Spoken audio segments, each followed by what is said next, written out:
cash is a risky asset. I think so many people think if I go to cash, I'm going to be safe because it's much less volatile.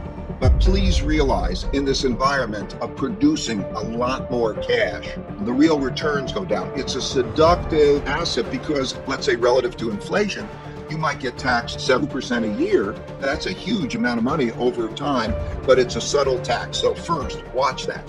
Then this is a study that I've been doing, and then I decided to share it with people because I think it's so important. A number of years ago, first with 2008, we got into a monetary situation, of course, where we're printing money, creating a lot of debt, and monetizing it. And that led me to realize that there are three big things that are going on in the world that are dominant. And then COVID came along. Those three forces are, first, the long-term debt and monetary cycle, which I mean creating a lot of debt, monetizing it, and the implications of that, which reverberate through the system in terms of all the markets and everything. The second is this conflict, this polarization, this wealth gap, and how we're at each other's throats. And I looked at the wealth gap, and I looked at a lot of measures of conflict going back in time, and I found that they were in the 1930 to 45 period. The printing of money, as I described, the debt monetization was also in the 1930 to 45 period. And the third big influence is the rise of China, so the rise of a great power, challenging an existing great power, the United States. And that has enormous implications. As an investor, I think, what are the relative appeals of the markets? It has a lot of implications. It's not just a trade war. So the markets and everything, we're reverberating the trade war, the technology war, the geopolitical war in Taiwan and the South China Seas, and then also the capital war. We're seeing that emerge. So those three factors required me to then go back in history. I wanted to study the rises and declines of reserve currency empires. So I needed to go back far enough that I would have a few. So I had to go back 500 years so I could see the rise and decline of the Dutch Empire and its reserve currency, the rise and decline of the British Empire and its reserve currency, the rise and beginning of decline for the United States and its reserve currency, and China. It is really concerning. It's even more concerning when I went back to find the 500 years and the times that repeated over and over again. And what I found was there's a cycle. There's a big cycle. You know, you start a new world order. In 1945, we began a world order after the war. They decided how the world would be divided. They created the dollar as the world's reserve currency and so on. And then because there's so much fighting and then you've established a power that is a dominant power, you have a period of peace and prosperity. And then that gets extrapolated and it leads to more debt. Fear of bad times diminishes. Opportunities of borrowing and getting in debt, particularly if you have a reserve currency, because the world wants to save in that reserve currency. And that gets the country deeper and deeper in debt. And so you have those debt increases and you have bubbles, but you have prosperity. And bubbles are really fun. They're really enjoyable. They're great. But then you get to the point that there is a limitation to that. And those limitations become apparent when the central bank can't easily produce money and credit. That starts when you hit zero interest rates, because then you can't do it the same. Monetary policy one is interest rate monetary policy. When that doesn't work anymore, you go to the next type of monetary policy, which is printing money and buying financial assets. But that purchases of financial assets, another thing, widen the wealth gap, because those who have financial assets do better than those who don't have financial assets, and you have a wider and wider wealth gap. And when you have that wider wealth gap, and then you have another downturn in an economy, that's a formula for a lot of conflict. And so that's what we see. So what does a central bank then do? If it taxes, it takes money out of the economy, that's not good, it's a problem. Mm-hmm. And if it cuts expenses, that's a problem. So the central bank always, through history, this goes back literally thousands of years, the central bank or the entity that controls money then prints more money. Think of it, we got all those checks in the mail, and we needed to get all those checks in the mail, but you can't take it away from anybody. So where does it come from and what are the implications?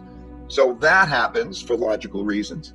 And it often happens at the same time as there's a rising power externally as a competitor, which is a challenge in that environment. So yes, it's one of those times. And I think people are not aware of it. because I learned from my experiences that many things that happened in my lifetime that surprised me never happened in my lifetime before, but they happened many times before in history. And that if I would go back in history, I could see that. The first time that happened was in 1971. I was clerking on the floor of the New York Stock Exchange, and Richard Nixon gets in front of the camera and says, "We're not going to give you the gold," and devalues the dollar. And I walked on the floor of the stock exchange. I figured there was a big crisis. And I walked on the floor of the stock exchange, and the stock market was up 4%, which was the most in a couple of decades. And I said, wow, that's surprising. And then I found out that Roosevelt did the exact same thing on March 5th, 1933. And what was done in those two times is the same thing that was done on April 9th when the federal government and the Federal Reserve decided to produce a lot more money and credit. So yes, you need these perspectives, and I want to pass that along. Monetary policy 3, which is now what we are seeing and what is needed, is the production of that debt through government borrowing and the government direction of those checks to those who need it most. That's what we just saw. And that being then monetized by the central banks. And so we're in a new era, of monetary policy 3, as I call it. Monetary policy 3 will mean that the free market will play a much less role in determining those capital market flows, that the government, as we come into the future, will be thinking, how do I get that money to those who need it the most? So it'll be a highly political decision, much more political than it was in the past, and that the central bank then will monetize those political decisions. So monetary policy 3 means there's that type of cooperation. So those are the two dimensions of the big change of money on, and they have to watch where they're going to get their money from, what taxes and so on means. The government will play a bigger role. And it also means that there'll be much more debt that is monetized. And that has implications for the value of financial assets. It has implications for the value of the currencies and so on. When you get to the end of the arc, if money is hard, when it was connected to gold or it was gold, they always broke that link. And if it was soft, they would always print more money. And you can't raise living standards by printing more money. You can redistribute it. Certainly the money that is being received by those in the form of checks and they go out and spend it helps their living standards. But what it does is it diminishes the value of that cash, and it diminishes the value of bonds, because bonds are a promise to receive a lot of currency. And it shifts wealth to financial assets. It always sends stocks higher, like my 1971 lesson. It always sends gold higher. So when we're looking at this, we're going to also see, I think, the rise of the increased importance of China's renminbi as a currency. It's got a long way to go before it's going to be a reserve currency. But I think that one of the important things to see is that you're going to see favorable capital flows for China, depending, we'll find out, but something like 45% of the IPOs that will be done in China's markets, Shanghai and Hong Kong this year, new offerings. And more you're going to see the internationalization of the renminbi. You're going to see capital flows move in those directions. And those kind of analogous movements have repeated through history. I believe when I look at that, and then if I narrow down to investing, those would be kind of the main headlines that I'd like to pass.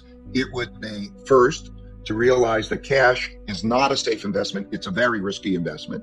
The second big thing is diversify well. And when I mean diversify well, I mean diversify globally, in countries, in markets, and in currencies.